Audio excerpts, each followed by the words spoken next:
En las orillas del río Alabama, en el delta de Alabama, existe un documento que ha desconcertado a los historiadores durante más de un siglo. Un título de propiedad registrado en el otoño de 1845, que detalla algo que debería haber sido imposible bajo todas las leyes del sur antes de la guerra.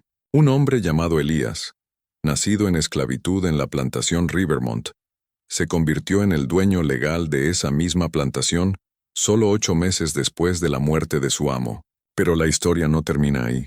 En un giro que desafiaba todo el orden social de la época, Elías se casó con la viuda de su antiguo amo, una mujer blanca de una respetada familia criolla, apenas 40 días después del funeral. El secretario parroquial que registró su licencia de matrimonio anotó en el margen: «Que Dios tenga misericordia de todos nosotros». En el primer año de libertad de Elías, 6 personas que cuestionaron su rápido ascenso al poder murieron en circunstancias que las autoridades se negaron a investigar a fondo.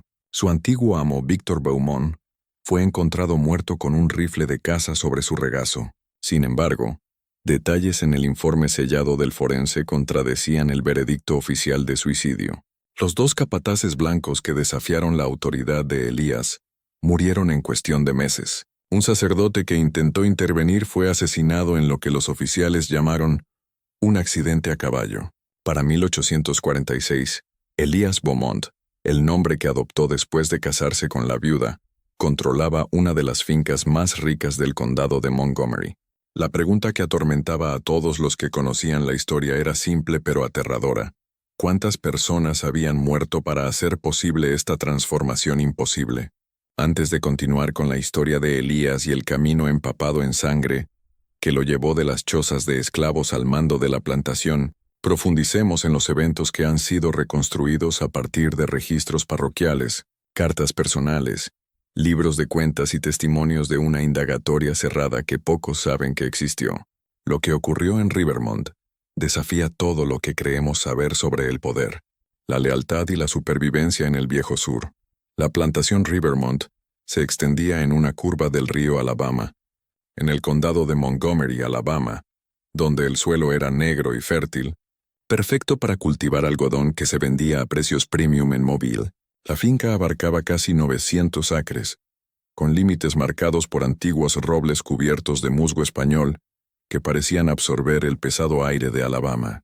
La casa principal se elevaba a 3 pisos, construida en estilo colonial francés con amplias galerías rodeando cada nivel, ventanas altas que se abrían para captar la brisa del río, y columnas que habían resistido huracanes durante 4 generaciones. Victor Beaumont había heredado Rivermont de su padre en 1832, junto con 58 personas esclavizadas, un molino de algodón que procesaba fibras de plantaciones vecinas y deudas que habrían aplastado a un hombre menos astuto. Pero Victor no era un hombre común. Era ambicioso, calculador y poseía una inteligencia particular que veía oportunidades donde otros solo veían barreras.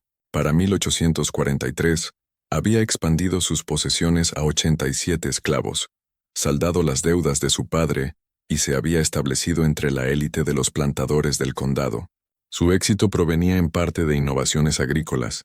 Fue uno de los primeros en la región en adoptar maquinaria a vapor para su molino, pero más significativamente, de su disposición a observar y aprender de aquellos a quienes poseía. Elías había nacido en Rivermont en 1818, hijo de una mujer llamada Esperanza, que trabajaba en la casa principal, y de un padre cuyo nombre nunca se registró en los libros de la finca.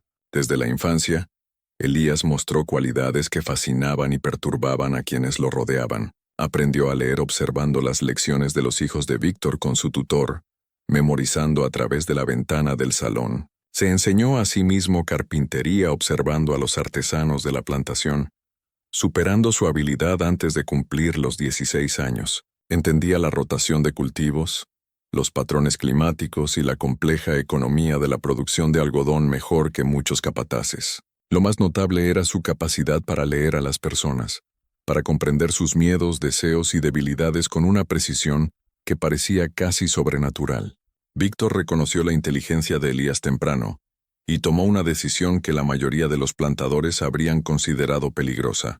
Le dio responsabilidades, primero como supervisor de los trabajadores de campo luego como operador del molino, y eventualmente como su asistente personal en la gestión de los asuntos comerciales de la finca. Víctor mantuvo a Elías cerca, confiaba en su juicio y le confiaba información que otros esclavos nunca accedían.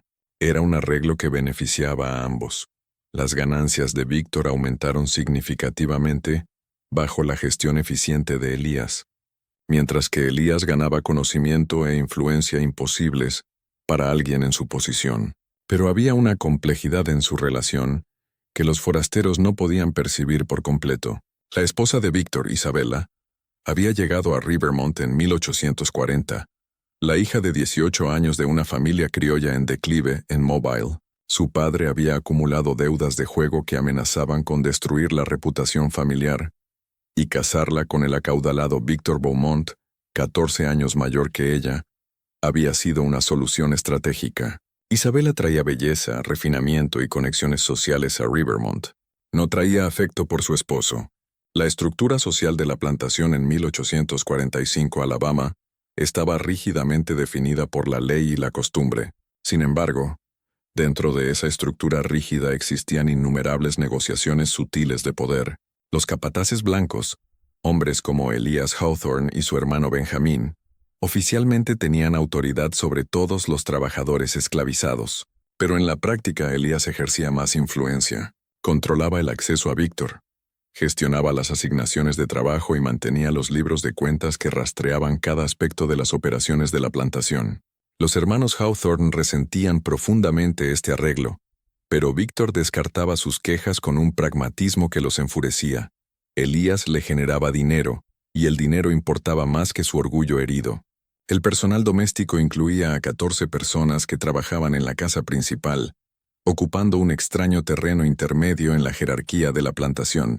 Clara, que había servido como niñera de Víctor cuando era niño y ahora dirigía el hogar, comandaba respeto tanto de residentes blancos como negros. Su hija, Sofía, trabajaba como doncella personal de Isabela y ocupaba una posición que le daba conocimiento íntimo de la vida privada de la señora. La cocina estaba gobernada por el viejo Tomás, un hombre de edad indeterminada que había cocinado para 4 generaciones de Beaumont y a quien todos trataban con cautelosa deferencia. Para la primavera de 1845, Rivermont parecía prosperar.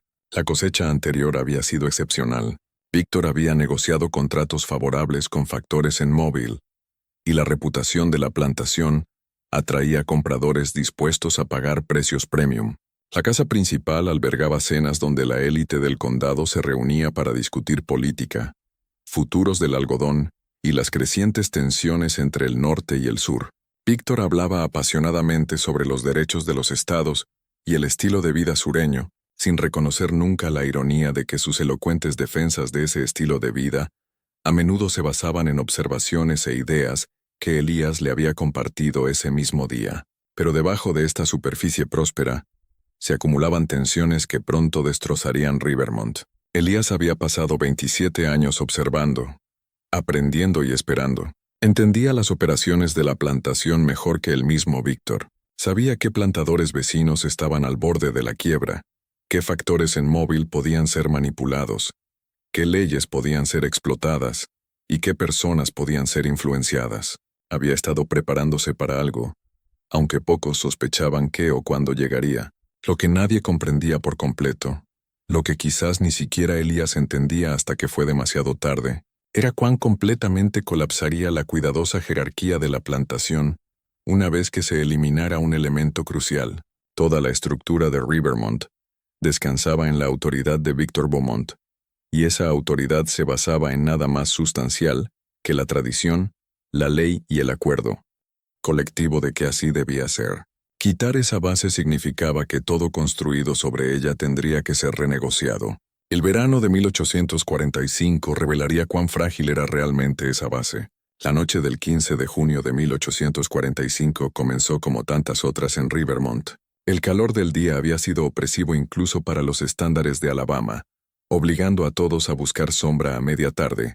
Víctor había pasado el día revisando libros de cuentas con Elías, analizando cifras para la próxima temporada de siembra y discutiendo una posible compra de tierras de un plantador vecino, cuyo hijo tenía deudas de juego incontrolables. Habían trabajado en el estudio de Víctor, una habitación en el segundo piso de la casa principal que daba al río, con las ventanas abiertas para captar cualquier brisa que agitara el aire denso. Isabela se había quejado de un dolor de cabeza y permaneció en sus aposentos la mayor parte del día, atendida solo por Sofía. Esto no era inusual. Isabela frecuentemente se retiraba del hogar, alegando diversas dolencias que requerían privacidad y descanso. El personal doméstico había aprendido a no molestarla durante estos episodios, aunque Clara a veces murmuraba que una mujer que comía tan poco y dormía tanto estaba invitando a la enfermedad en lugar de recuperarse de ella. A las 7 c.m, Víctor despidió a Elías y pidió que le trajeran su cena al estudio. Tenía cartas que escribir, dijo, y prefería trabajar sin interrupciones. Esto tampoco era inusual. Víctor a menudo manejaba correspondencia comercial por la noche, especialmente durante las temporadas de siembra y cosecha. Clara supervisó mientras Tomás preparaba una bandeja con pollo frío, pan, queso y una botella del clarete preferido de Víctor. Sofía llevó la bandeja arriba, tocó a la puerta del estudio, recibió el reconocimiento de Víctor y la dejó en la mesa justo dentro de la entrada. Lo que sucedió en las horas siguientes se ha reconstruido a partir de testimonios de la indagatoria, aunque quedan lagunas significativas en el relato. Aproximadamente a las 9:30, Elias Hawthorne, haciendo sus rondas nocturnas por la propiedad, notó que la luz de la lámpara aún ardía en el estudio de Víctor. Este detalle resultaría importante más tarde, aunque en ese momento pareció insignificante. En algún momento entre las 9:30 y las 11:00, alguien entró en el estudio de Víctor. La puerta había estado cerrada con llave desde dentro, pero quien entró poseía una llave o la capacidad de persuadir a Víctor para que la abriera. A las 11:45, Clara fue despertada por un sonido que describió como algo pesado cayendo. Se levantó, encendió una vela y se dirigió a través de la casa oscura hacia el estudio de Víctor. La puerta estaba entreabierta. Estaba segura de que había estado cerrada cuando pasó por allí antes, y la luz de la lámpara se derramaba en el pasillo.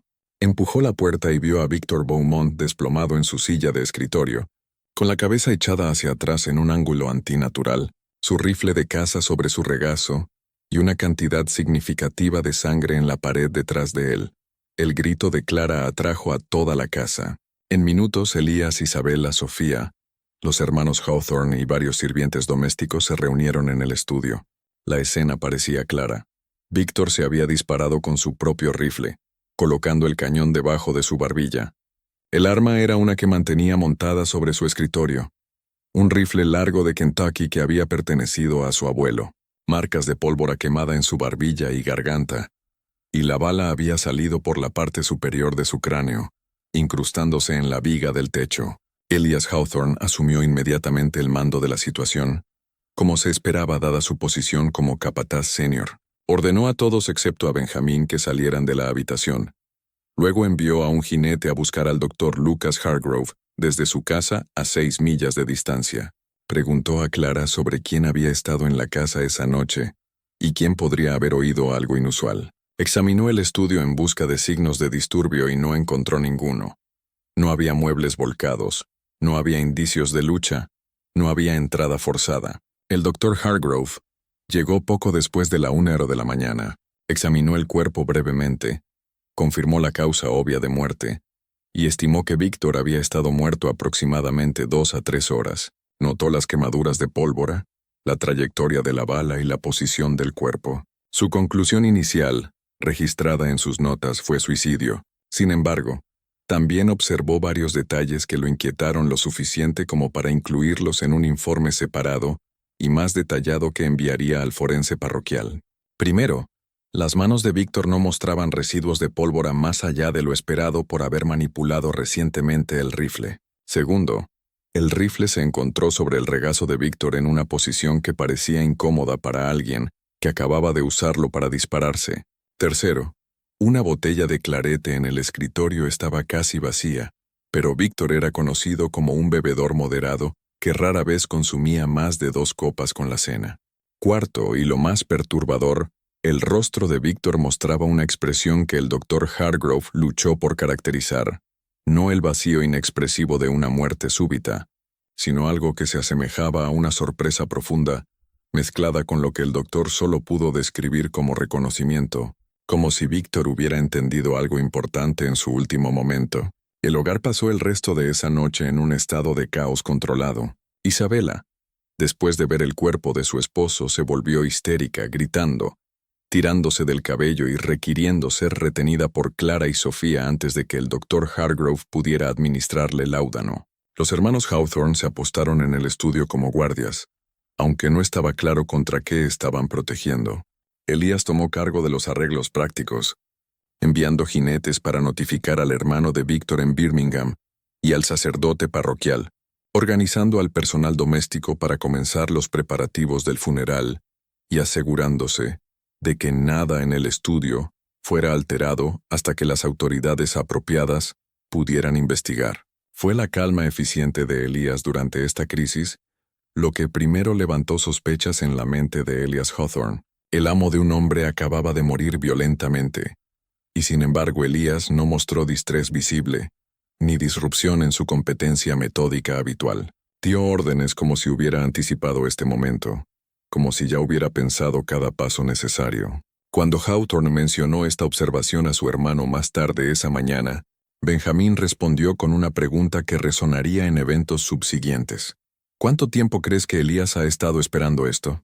La investigación oficial comenzó al amanecer. El sheriff Mateo Ruiz llegó desde la sede del condado, acompañado por 2 ayudantes y un juez de paz llamado Bernardo López. Examinaron el estudio, interrogaron al hogar y revisaron los hallazgos preliminares del Dr. Hargrove. Para el mediodía, habían llegado a su conclusión. Víctor Beaumont se había quitado la vida mientras estaba intoxicado y abatido por problemas financieros. El veredicto satisfacía los requisitos legales y preservaba la reputación de la familia. El suicidio era un escándalo suficiente sin agregar sugerencias de juego sucio o conspiración doméstica, pero varias personas encontraron difícil aceptar el veredicto oficial. Elias Hawthorne insistió en que Víctor no había mostrado signos de abatimiento, y de hecho había estado entusiasmado con ventures comerciales próximos. El hermano de Víctor, Ricardo, quien llegó tarde el 16, señaló que las finanzas de la familia estaban realmente saludables, algo que verificó revisando los libros de cuentas de la finca con Elías.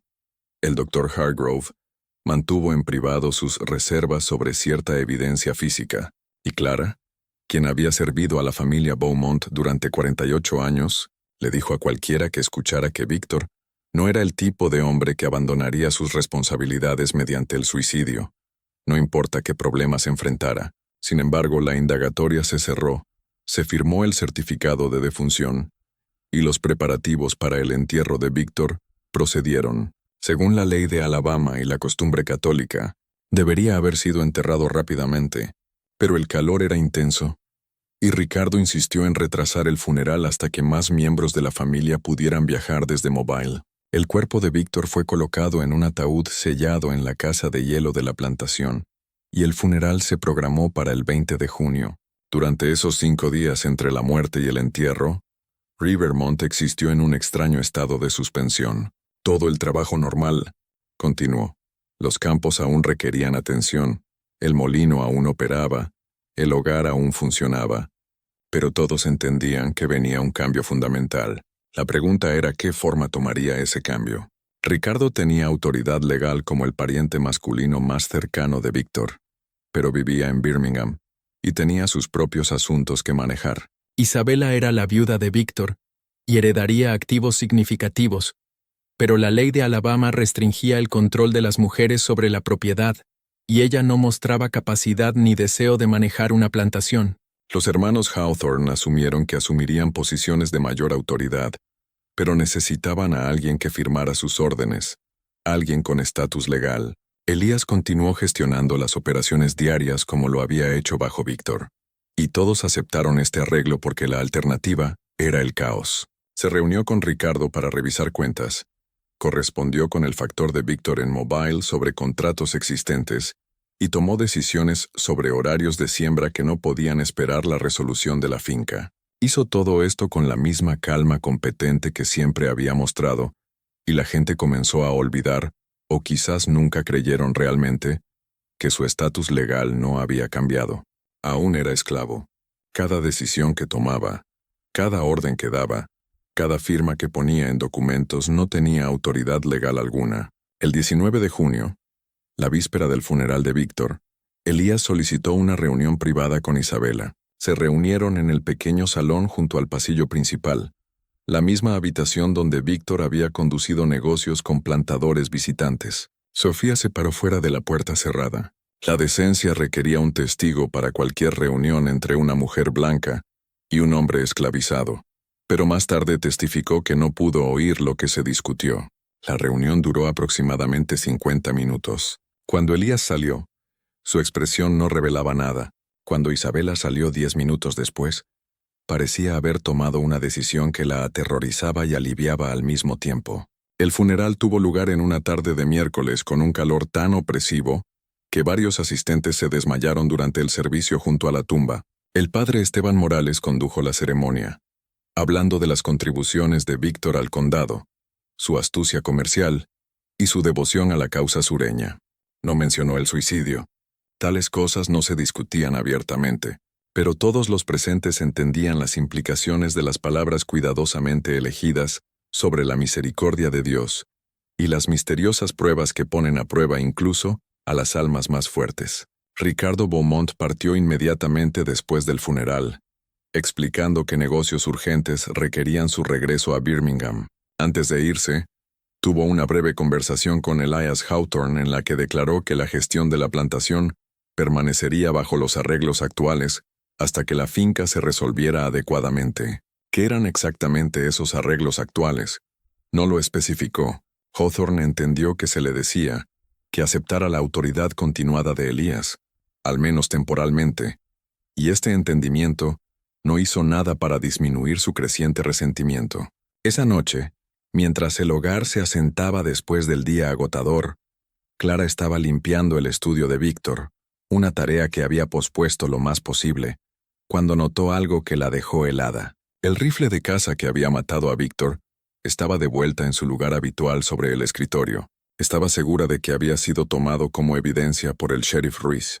Estaba aún más segura de que no había visto a nadie devolverlo. Se lo mencionó a Elías, quien le dijo que Ricardo había arreglado su devolución antes de partir. Esta explicación era razonable. Sin embargo, algo en la forma en que Elías lo dijo, o quizás algo en la manera en que el rifle ahora colgaba, limpio y aceitado, como esperando ser usado de nuevo, dejó a Clara profundamente inquieta. Otro detalle de ese día merece mención. Tarde en la noche, después de que la mayoría del hogar se hubiera retirado, Sofía estaba ayudando a Isabela a prepararse para la cama, cuando notó que su señora llevaba un collar que Sofía nunca había visto antes. Era una pieza simple, una cadena de oro con un pequeño relicario, de estilo anticuado pero bien elaborada. Cuando Sofía preguntó por él, Isabela lo tocó distraídamente y dijo que había pertenecido a su abuela. Sofía no insistió en la pregunta, aunque pensó que era extraño que Isabela eligiera usar una nueva pieza de joyería en el día del funeral de su esposo. No podía saber, que dentro del relicario había un pequeño rizo de cabello oscuro y un papel doblado con 8 palabras escritas en la mano distintiva de Elías. Lo que hemos iniciado no puede ser deshecho. Las semanas siguientes a la muerte de Víctor revelaron fracturas en la estructura social de Rivermont que siempre habían existido debajo de la superficie, pero habían sido contenidas por el peso de la autoridad establecida. Con esa autoridad removida, cada relación, cada suposición, cada arreglo no dicho se puso en duda. La plantación no colapsó inmediatamente. Eso vendría después, pero comenzó una transformación lenta que alarmó a todos los que entendían lo que estaban presenciando. Elías continuó dirigiendo las operaciones de Rivermont, con una eficiencia que incluso los hermanos Hawthorne no podían criticar. Los cultivos se atendían, el molino operaba con ganancias, los contratos con factores en Mobile se mantenían, y las cuentas de la finca mostraban ingresos continuos. En papel, nada había cambiado. En la práctica todo había cambiado. Elías ya no buscaba aprobación para sus decisiones. Ya no presentaba planes para que alguien más los autorizara, simplemente actuaba. Y el momentum de la costumbre y la ausencia de una autoridad alternativa clara significaban que la gente aceptaba sus acciones como legítimas. Isabela permaneció recluida en la casa principal, apareciendo solo para comidas y obligaciones sociales necesarias. Se reunía semanalmente con el padre Morales, quien visitaba para proporcionar consuelo espiritual durante su periodo de luto. Recibía visitas de condolencia de esposas de plantaciones vecinas, aunque estas visitas se volvieron menos frecuentes a medida que circulaban rumores sobre su relación con Elías. Vestía de negro, observaba las formas apropiadas de viudez y no daba indicación externa de ser algo más que una esposa en duelo, esperando la resolución de la finca de su esposo. Pero aquellos que trabajaban en la casa principal sabían mejor. Sofía, cuya posición como doncella personal de Isabela le daba acceso íntimo a la vida privada de su señora, observó reuniones entre Isabela y Elías que ocurrían con frecuencia creciente y pretensión decreciente de decencia. Se reunían en el salón, en el antiguo estudio de Víctor en la galería por la noche. Hablaban en voces bajas, a veces en francés, que Elías de alguna manera había aprendido a pesar de no tener educación formal. Revisaban documentos juntos, papeles que Sofía vislumbraba pero no podía leer, cubiertos de lenguaje legal y sellos oficiales. Clara notó cambios en la operación del hogar que sugerían un cambio en la autoridad. Isabela comenzó a tomar decisiones sobre provisiones, sobre qué sirvientes asignar a qué tareas, sobre asuntos que las viudas típicamente dejaban a parientes masculinos o capataces, pero sus decisiones nunca se anunciaban directamente. Venían a través de Elías, entregadas con tal confianza natural que la gente cumplía antes de cuestionar si Isabela realmente tenía la autoridad para hacer tales determinaciones. Los hermanos Hawthorne reconocieron que su posición estaba siendo socavada, pero luchaban por articular exactamente cómo o identificar una violación específica que pudieran desafiar. Elías no les daba órdenes directas que habrían sido una brecha inexcusable en la jerarquía racial. En cambio, simplemente les informaba de decisiones que se habían tomado, cambios que se implementarían, arreglos que ahora estaban en lugar. Cuando protestaban, los refería a Isabela, quien confirmaba que sí, estos cambios tenían su aprobación como señora de la finca. Cuando cuestionaban si Isabela tenía la autoridad legal para aprobar tales cambios, Elías señalaba que la finca aún estaba en probatoria y que Ricardo Beaumont había declarado explícitamente que los arreglos actuales debían continuar. Para fines de julio, Elias Hawthorne se había convencido de que Elías estaba manipulando a Isabela, posiblemente a través de amenazas, posiblemente a través de alguna otra forma de coerción que no podía definir del todo.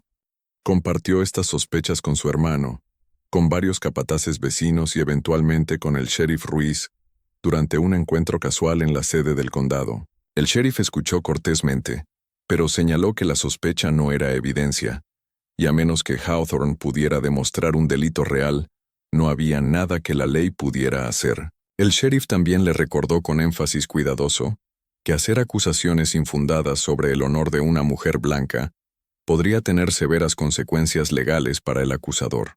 El 5 de agosto, algo ocurrió que llevó estas tensiones latentes a una breve confrontación explosiva. Elías había arreglado la venta de 70 balas de algodón a un factor en Mobile a un precio significativamente más alto que el que Víctor había negociado para la cosecha del año anterior. Esto era objetivamente un buen negocio, pero Elías Hawthorne eligió desafiar la transacción, argumentando que Elías no tenía autoridad para negociar contratos y que la venta debería anularse. Elías explicó con calma que había negociado el acuerdo en nombre de Isabela con su pleno conocimiento y aprobación, y que el contrato ya había sido firmado y el primer pago recibido.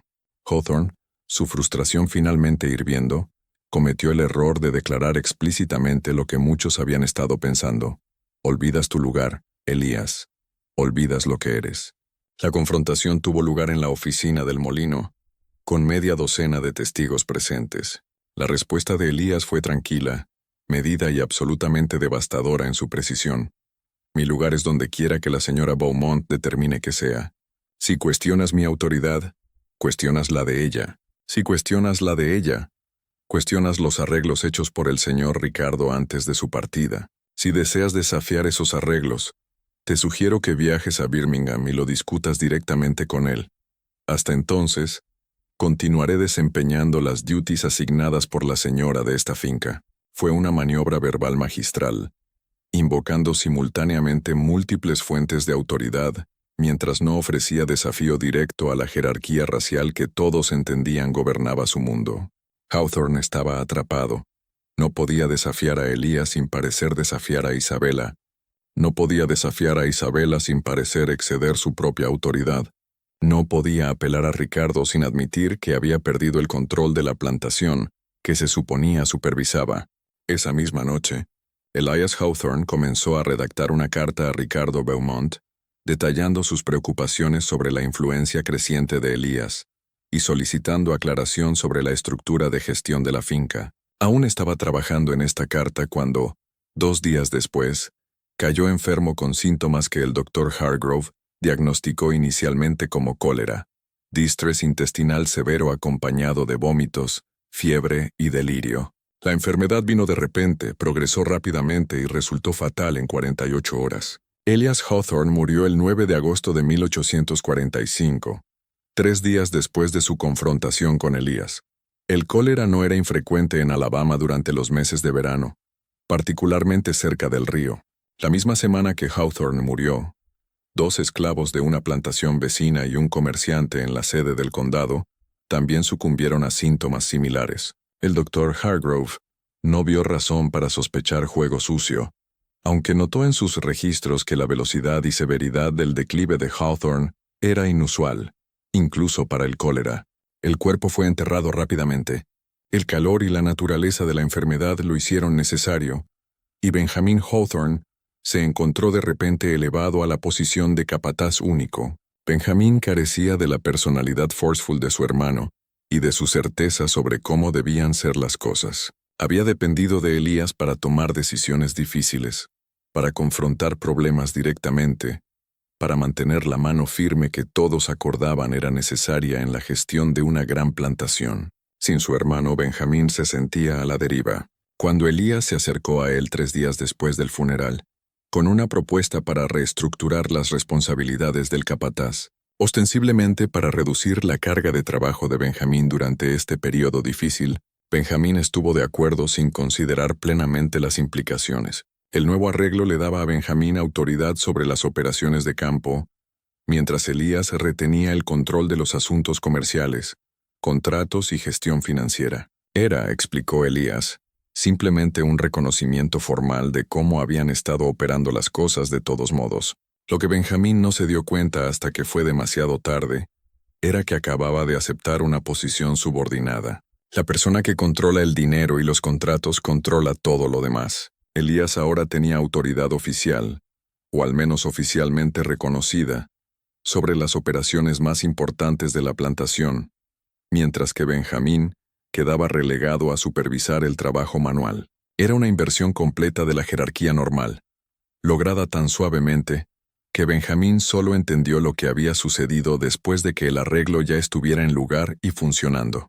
A lo largo de estos desarrollos una persona observaba con atención, cada vez más aguda y alarma creciente. El viejo Tomás, que había cocinado para la familia Beaumont durante más tiempo del que la mayoría de la gente en la plantación había vivido, había visto cambios de poder antes. Había visto morir al padre de Víctor y a Víctor asumir el control. Había observado contrataciones y despidos, matrimonios y muertes, las constantes negociaciones pequeñas de autoridad que ocurrían en cualquier gran hogar. Pero lo que estaba presenciando ahora era diferente. Esto no era evolución. Era revolución conducida tan gradualmente que la mayoría no la reconocía como tal. Tomás comenzó a prestar atención a cosas que otros pasaban por alto. Notó que Isabela ya no tomaba sus comidas en el comedor formal, sino que comía en sus aposentos privados, con Sofía trayendo bandejas que Elías había seleccionado personalmente de la cocina de Tomás. Observó que Sofía llevaba notas entre Elías e Isabela varias veces al día, más comunicación de la que parecía necesaria para la simple gestión del hogar. Vio que Clara, quien una vez había tenido autoridad indiscutida sobre el personal doméstico, ahora consultaba con Elías antes de tomar decisiones sobre personal o suministros. Lo más preocupante de todo, Tomás notó que la gente estaba desapareciendo. No literalmente, nada tan dramático, sino gradualmente removida de posiciones donde podrían observar o interferir con lo que se estaba desarrollando. 3 sirvientes domésticos habían sido reasignados al trabajo de campo, un cambio que Elías explicó como necesario debido a las necesidades reducidas del hogar durante el luto. 2 trabajadores de campo, conocidos por su lealtad a los hermanos Hawthorne, habían sido vendidos a una plantación vecina, una transacción que Elías describió como financieramente ventajosa. El mayordomo, que había servido a Víctor durante 17 años, había sido despedido por ebriedad, un cargo que Clara disputaba en privado pero no podía desprobar. Cuando Tomás mencionó estas observaciones a Clara, ella respondió con algo que lo sorprendió: miedo, no ira, no indignación, sino miedo genuino. No hables de estas cosas, le dijo. Ni siquiera las pienses demasiado alto. Hay cambios viniendo que no podemos prevenir, y la única seguridad está en no notarlos. El 10 de septiembre de 1845, exactamente 12 semanas después de la muerte de Víctor Beaumont, Elías apareció ante el juez López en la sede del condado, acompañado por Isabela y un abogado de Mobile llamado Federico Marín.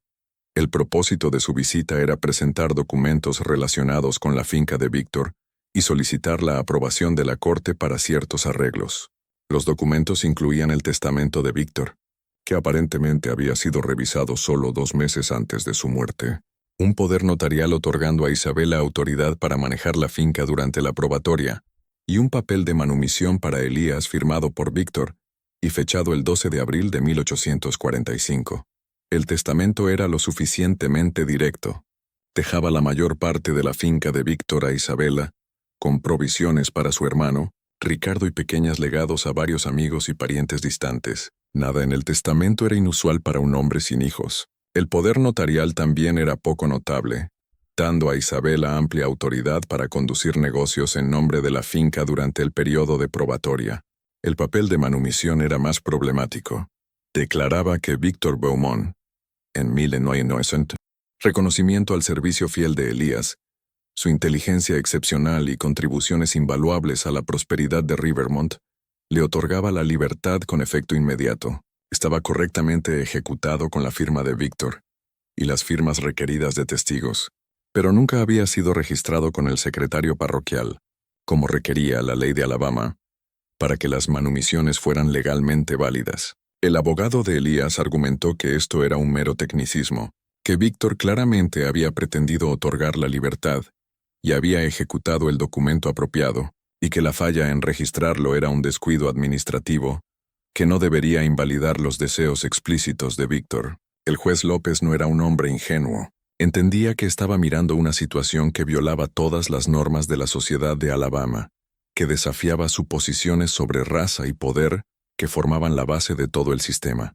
También entendía que se le presentaban documentos técnicamente legales, correctamente ejecutados y notariados. Podía rechazarlos. Tenía la autoridad para hacerlo. ¿Pero en qué base? ¿Porque la situación lo hacía incómodo? ¿Porque parecía sospechosa? ¿Porque violaba reglas no escritas sobre cómo debían ser las cosas? Después de una deliberación considerable, el juez López aceptó los documentos para registro, aprobó la manumisión, otorgó a Isabela la autoridad solicitada y entró el testamento en probatoria. En su diario privado esa noche escribió: «Hoy he realizado un acto que puede perseguirme por el resto de mi vida. He puesto en movimiento eventos que sospecho no terminarán bien, pero se me han presentado documentos legales que cumplen todos los requisitos de la ley, y no tengo base para rechazarlos. Que Dios me perdone si he sido engañado, y que proteja a aquellos que puedan sufrir por mi decisión». La noticia de la manumisión de Elías se extendió por el condado con notable velocidad. Las reacciones variaban desde incredulidad hasta outrage y una especie de horror fascinado. Los plantadores vecinos comenzaron a evitar contacto con Rivermont, tratándolo como si estuviera contaminado. La élite del condado, que una vez había asistido a las cenas de Víctor, ahora rechazaba invitaciones para visitar. El padre Morales continuó sus visitas pastorales a Isabela, pero dejó claro sus profundas reservas sobre la situación y la urgió repetidamente a considerar las consecuencias de sus elecciones. Benjamin Hawthorne, al oír que Elías ahora era legalmente libre, presentó su renuncia efectiva inmediatamente. No podía, dijo, continuar trabajando bajo tales circunstancias. Elías aceptó su renuncia con perfecta cortesía y contrató a un nuevo capataz en una semana, un hombre llamado Caleb Thornton, que había trabajado en plantaciones en Georgia y que parecía ignorante o indiferente al arreglo no convencional en Rivermont. A lo largo de todos estos desarrollos, Elías mantuvo el mismo comportamiento calmado que siempre había mostrado. Conducía negocios, gestionaba operaciones y hablaba con cortesía infalible a todos. No hacía gestos dramáticos, no emitía proclamaciones, no se involucraba en comportamiento que pudiera caracterizarse como insolente o presuntuoso. Simplemente continuaba haciendo lo que había estado haciendo, con la única pero monumental diferencia de que ahora lo hacía como un hombre libre. La pregunta que todos se hacían, algunos abiertamente y otros solo en susurros, era cómo había sucedido esto. ¿Cómo había convencido Elías a Víctor de firmar un papel de manumisión? ¿Cómo había obtenido el testamento revisado de Víctor? ¿Cómo había persuadido a Isabela de apoyar su libertad y trabajar con él en la gestión de la finca? La respuesta obvia, la que la mayoría asumía, era que Elías había manipulado o coercionado estas cosas a través de amenazas, chantaje o explotación de la pena y vulnerabilidad de Isabela. Pero unas pocas personas, aquellas que habían observado más de cerca, sospechaban algo más complejo y más perturbador. Sospechaban que Elías había pasado años, quizás toda su vida, preparándose para este momento, que había estudiado a Víctor tan a fondo, que entendía exactamente cómo presentarse como indispensable, que había cultivado la confianza de Isabela, y posiblemente su afecto a través de atención calculada durante meses o años, que se había posicionado tan estratégicamente que cuando Víctor murió, él era la única persona que podía mantener unida la finca, haciendo su libertad y autoridad necesarias en lugar de simplemente deseadas. Y debajo de estas sospechas yacía una pregunta aún más preocupante que pocos se atrevían a voicing. ¿Víctor Beaumont realmente se había quitado la vida?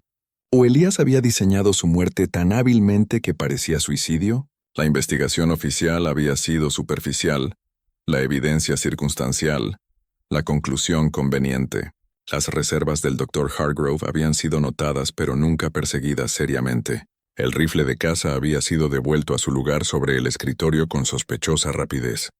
Y la única persona que había desafiado directamente la autoridad de Elías, Elias Hawthorne, había muerto repentinamente solo días después de ese desafío. Estas preguntas no tenían respuestas, solo implicaciones, y las implicaciones eran lo suficientemente aterradoras como para que la mayoría prefiriera no pensar en ellas demasiado cuidadosamente. Era más fácil aceptar las explicaciones oficiales, creer que Víctor había sucumbido a la desesperación, que Elías simplemente había sido afortunado, que Isabela era una viuda confusa tomando malas decisiones bajo la influencia del duelo. Pero tarde en la noche, cuando la gente estaba sola con sus pensamientos, muchos se preguntaban, si Elías podía transformarse de esclavo a hombre libre, de propiedad a propietario en el espacio de 3 meses, ¿de qué más podría ser capaz? Y si había estado dispuesto a hacer lo que fuera necesario para lograr esta transformación, cualquier cosa, ¿cuántas personas ya habían pagado el precio por su ambición? ¿Y cuántas más pagarían antes de que la historia alcanzara su fin? El otoño de 1845 trajo clima más fresco, pero no reducción en la tensión alrededor de Rivermont. La plantación continuó operando con ganancias. Las cosechas se recolectaron exitosamente, y la gestión de Elías resultó tan competente como lo había sido bajo la propiedad de Víctor. Pero el aislamiento social de la finca se profundizó. Los plantadores vecinos se negaban a hacer negocios con Rivermont. Los comerciantes en la sede del condado proporcionaban suministros necesarios, pero lo hacían con fría formalidad. Los pocos visitantes que venían eran extraños, factores de móvil, abogados, hombres de negocios que se preocupaban más por las ganancias que por la decencia. La verdadera naturaleza de lo que ocurría en Rivermont se volvió imposible de ignorar el 25 de noviembre de 1845, cuando Isabela Beaumont y Elías aparecieron juntos en la oficina del secretario parroquial para presentar una solicitud de licencia de matrimonio. El secretario, un hombre llamado Javier Moreau, que había ocupado su posición durante 25 años, inicialmente asumió que había malentendido su solicitud. Cuando Elías la repitió con calma, las manos de Moreau comenzaron a temblar. Elías señaló con precisión cuidadosa que la ley de Alabama prohibía tales matrimonios para personas esclavizadas o recientemente liberadas de color. Él no era ninguna de las dos. Su manumisión había sido registrada en septiembre. Había consultado con abogados en Mobile y sabía exactamente qué leyes aplicaban. Después de 4 horas de discusión, Moreau se encontró incapaz de identificar una base legal específica para negar la solicitud. Los arreglos involucraron a un sacerdote católico defrocado llamado Padre Raúl Vega, expulsado de la diócesis 6 años antes por alcoholismo. Vega aceptó conducir la boda por una tarifa sustancial. La ceremonia tuvo lugar el 22 de diciembre de 1845 en el Salón de Rivermont. Los únicos testigos fueron Clara, Sofía, el viejo Tomás y el abogado de la finca. El padre Vega tropezó a través de la liturgia con aliento que olía a whisky.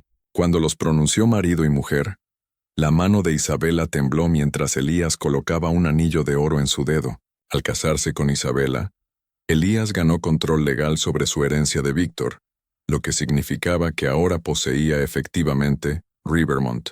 La reacción de la élite del condado fue inmediata y furiosa. Un grupo de plantadores se reunió para discutir acciones. Algunos argumentaban por violencia, otros por intervención legal. Se decidieron por un aislamiento social y económico completo.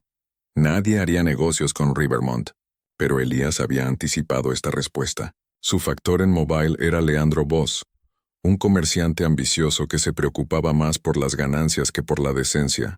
Voss tenía conexiones con compradores del norte, felices de adquirir algodón de Alabama sin preocuparse por escándalos locales. El invierno de 1845-1846 vio a Rivermont operando en completo aislamiento de sus vecinos, pero en creciente conexión con redes comerciales más allá del condado. Isabela permaneció mayormente recluida en la casa principal, apareciendo en público solo cuando era necesario.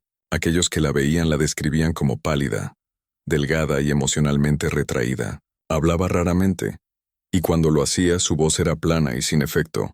Sofía, quien continuaba sirviendo como su doncella personal, observó que Isabela parecía aliviada por su nueva situación.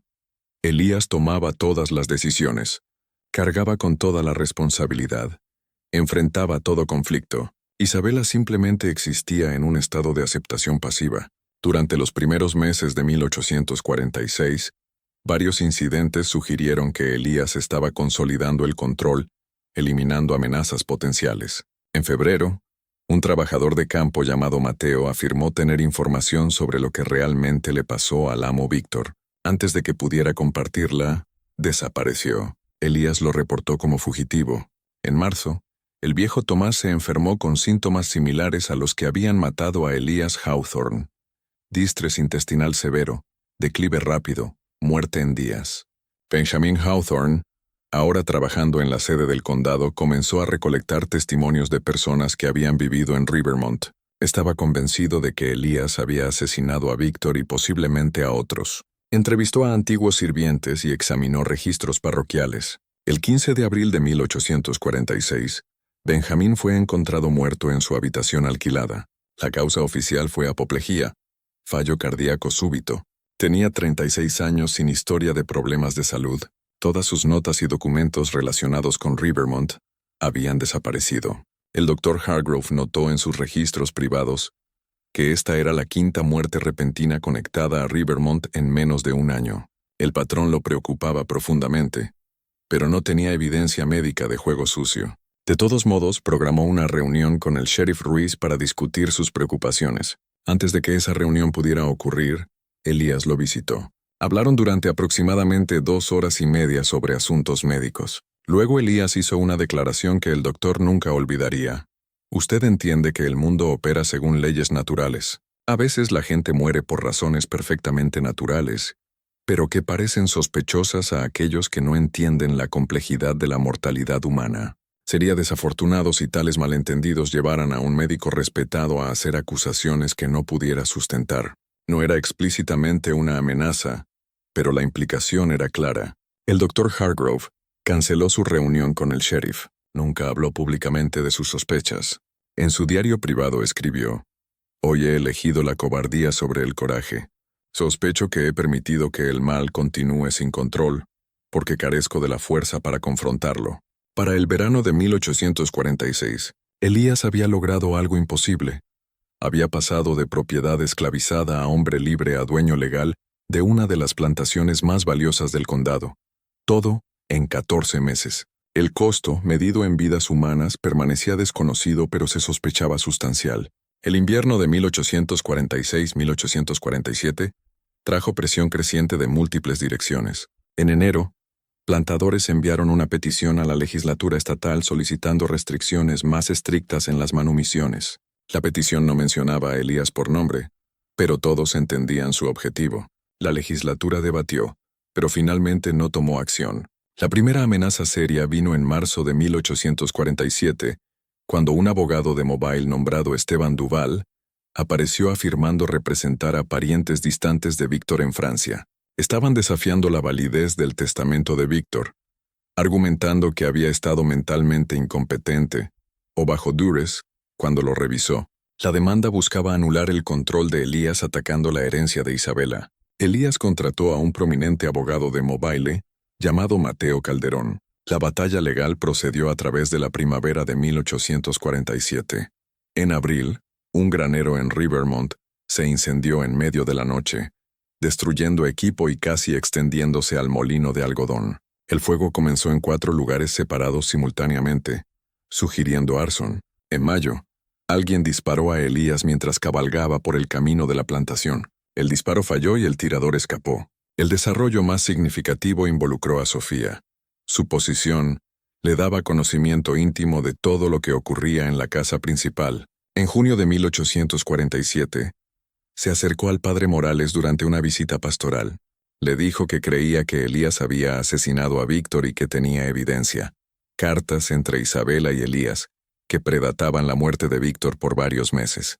Las cartas demostraban una relación íntima y conspiratoria, enfocada en planes compartidos para el futuro. Sofía había escondido estas cartas pretendiendo presentarlas a las autoridades. El padre Morales quedó profundamente perturbado. Escribió una carta al obispo en Mobile, describiendo la situación y solicitando consejo. Esa carta fue interceptada antes de llegar al obispo.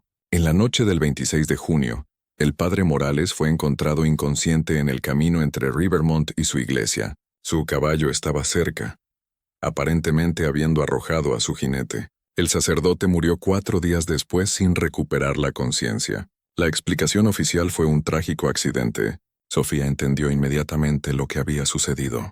Tomó las cartas y documentos que había escondido y huyó de Rivermont en medio de la noche. Dirigiéndose hacia Mobile, logró recorrer aproximadamente 18 millas antes de ser encontrada. El relato oficial decía que había sido detenida por una patrulla vigilando fugitivos. Durante la detención, se volvió agitada y violenta, sufriendo lesiones fatales en la lucha. Los documentos que llevaba se perdieron. No se condujo investigación. Isabela no asistió a su entierro. Elías envió una corona. En agosto, la demanda alcanzó una fase crítica. Las deposiciones tendrían lugar en septiembre, representando una amenaza significativa a la posición de Elías. La noche antes de que comenzaran, Esteban Duval fue atacado en su habitación de hotel. 3 hombres lo golpearon severamente y robaron todos sus papeles legales. Duval sobrevivió, pero quedó con lesiones permanentes que terminaron su carrera. Los atacantes nunca fueron identificados. Con Duval incapacitado y su documentación destruida, la demanda colapsó. En octubre de 1847, la corte desestimó el desafío. Elías había ganado de nuevo, pero el ataque a Duval marcó un punto de inflexión.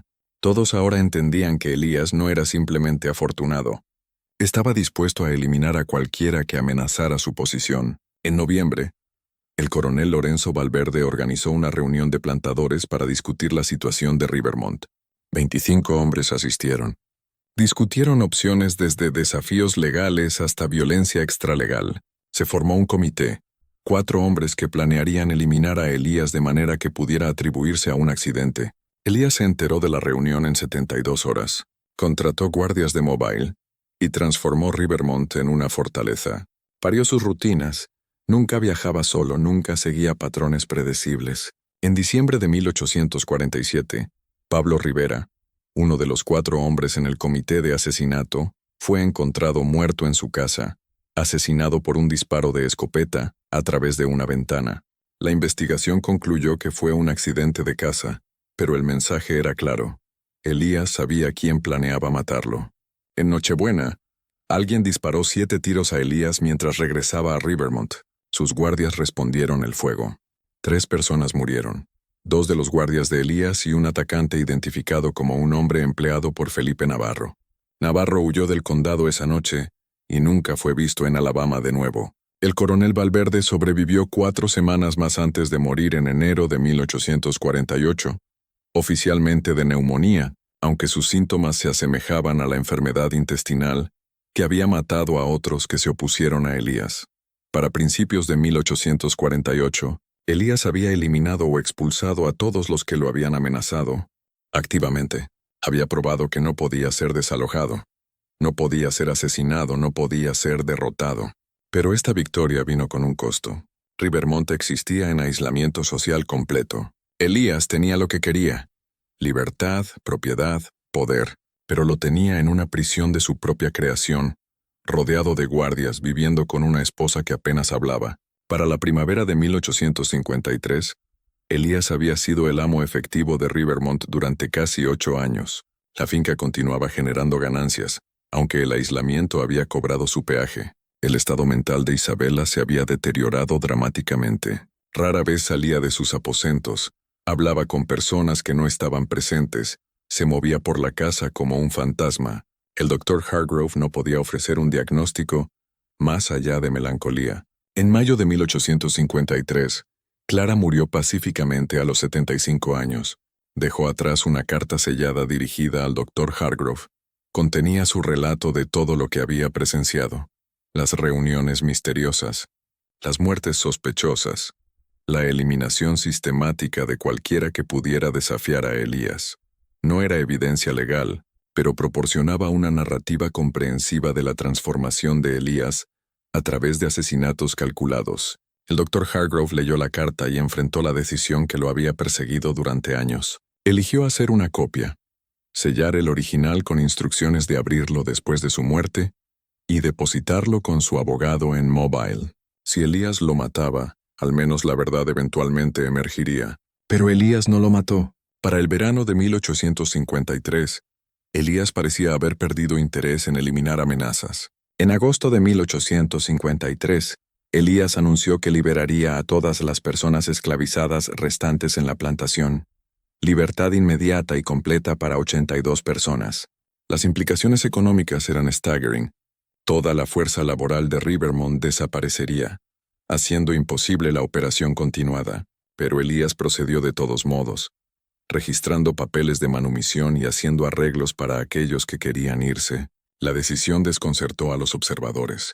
Elías había realizado que continuar operando Rivermont como una plantación esclavista lo hacía cómplice del mismo sistema que lo había esclavizado.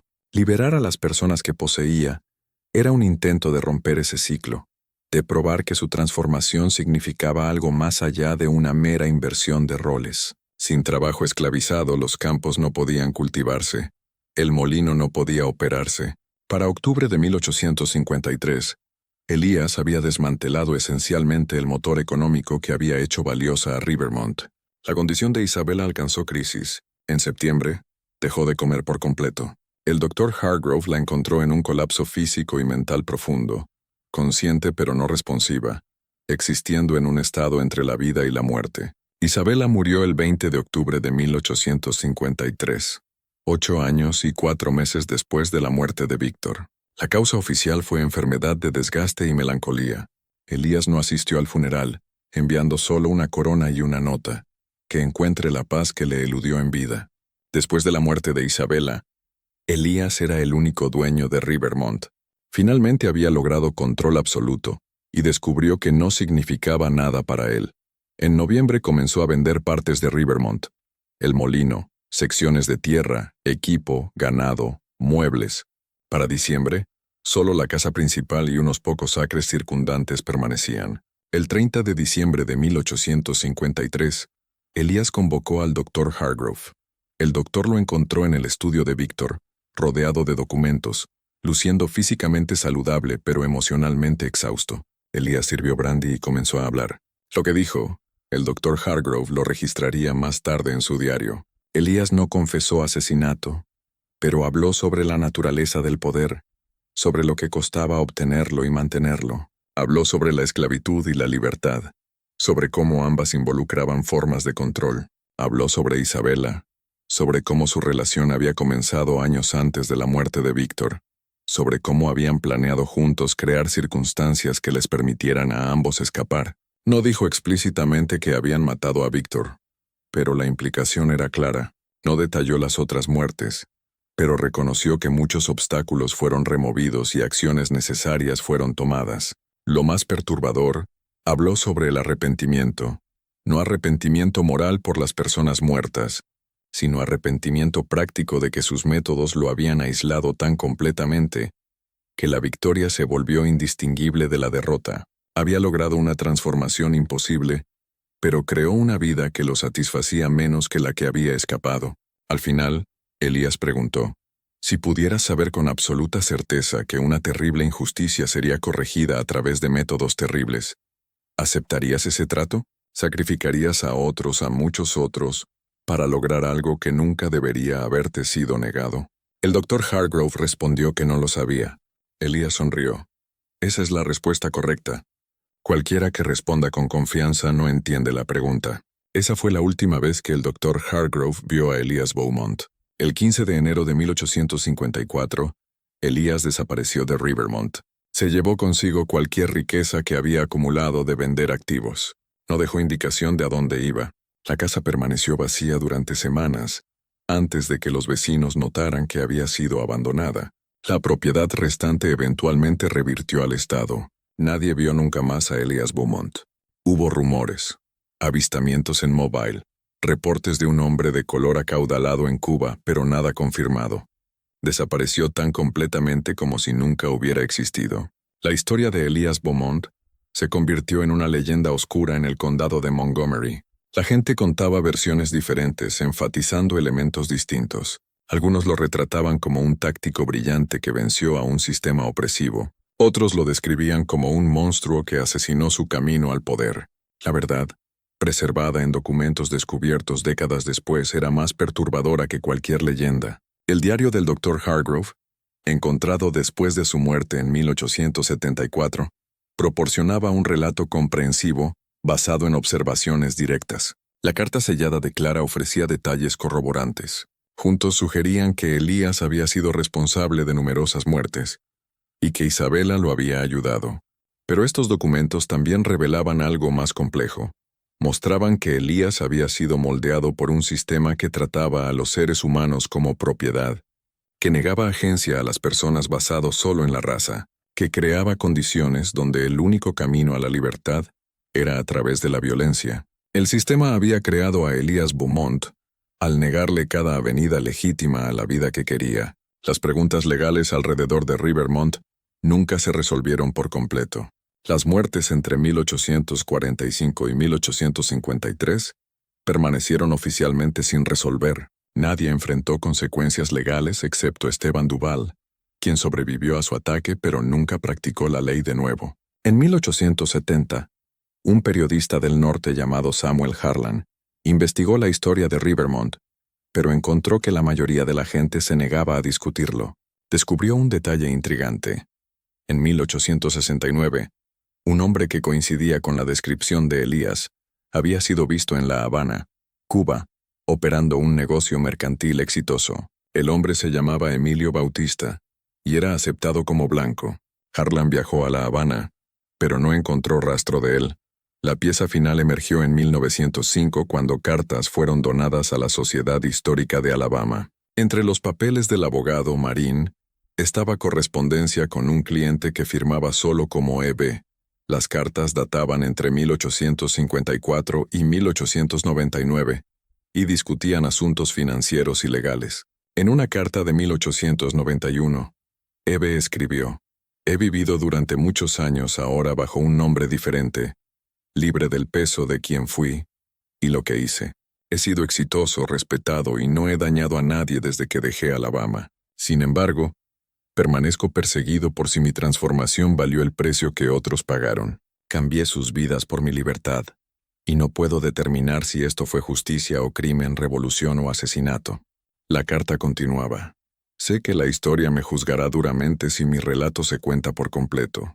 Acepto este juicio incluso mientras mantengo que no tenía otro camino disponible. El sistema que me esclavizó creó al monstruo que destruyó ese sistema desde dentro. Si soy culpable, entonces la esclavitud misma es culpable de crearme. Si estas cartas fueron realmente escritas por Elías no puede probarse, pero sugerían que sobrevivió al menos 45 años después de desaparecer de Rivermont, que estableció una nueva vida exitosamente y que pasó esos años lidiando con las implicaciones morales de su transformación. La historia se convirtió en un cuento cautelar, contado de manera diferente dependiendo de quién lo contaba. Algunos enfatizaban el peligro de alterar el orden social. Otros lo señalaban como evidencia de la influencia corruptora de la esclavitud. Aún otros lo descartaban como leyenda exagerada. La casa principal fue demolida en 1890. La tierra fue subdividida y vendida. Para 1905, nada permanecía para marcar dónde había estado Rivermont. El cementerio donde Víctor e Isabela fueron enterrados fue descuidado durante años antes de ser restaurado en 1960. En la lápida de Víctor Beaumont, 1804-1845, esposo amado y amo de Rivermont. En la de Isabela Beaumont, 1822-1853, que descanse en paz. Ninguna piedra marcaba la tumba de Elías porque nadie sabía dónde o cuándo murió. Quizás vivió muchos más años bajo un nombre diferente. Quizás murió poco después de dejar Alabama. Quizás pasó el resto de su vida mirando sobre su hombro, esperando que alguien lo reconociera. La historia nos deja con preguntas incómodas. ¿Era Elías Beaumont un héroe o un villano? ¿Era su transformación liberación o crimen? ¿Sus métodos estaban justificados por la imposibilidad de lograr la libertad a través de medios legítimos? ¿O lo condenan de todos modos? ¿Probó que los individuos pueden superar sistemas opresivos? ¿O simplemente demostró que la opresión crea monstruos? Estas preguntas permanecen relevantes porque las condiciones que crearon a Elías Beaumont, sistemas que niegan agencia a las personas, que distribuyen poder arbitrariamente, que fuerzan a los individuos a elegir entre sumisión y violencia, nunca han desaparecido por completo.